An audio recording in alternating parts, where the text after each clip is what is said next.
Is-sensazzjoni fost il-konsumaturi hi illi qed iħallsu l-prezz qares ta' tmexxija ħażina u ma tistax ittihom tort. Dan ingħad fl-editorjal tal-Journal Times of Malta fil-ħarġa ta' tlieta kif l-editur jinsisti li l-biċċa l-kbira tan-negozji qed inkontinwament iħabtu wiċċhom ma' żminijiet ferm diffiċli fejn qed jippruvaw jissorvolaw l-ostakli kollha kemm passati kif ukoll ġodda bilan li jipprovdu l-aħjar servizz lill-komunità.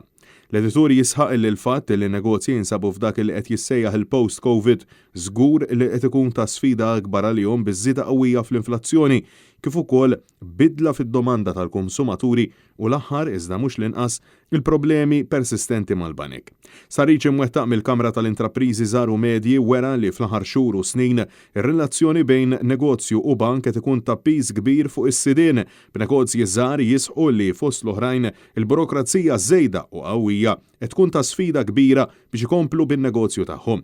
L-editur ifakkar li biex negozji jiftħu kont il-bank m'għadix daqshekk sempliċi, speċjalment minħabba r-reputazzjoni tal-pajjiż.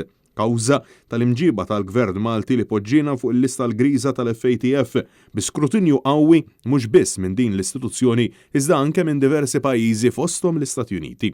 Ġi spjegat kif banek lokali jiddependu fuq ir-rabta mal-Istati Uniti u għaldaqstant sa ċertu punt jispiċċaw sforzati li adottaw imġiba prudenti ħafna, imġiba illi fl-aħħar mill-aħħar l-aktar illi tippenalizzaw ma' propju lin-negozji żgħar.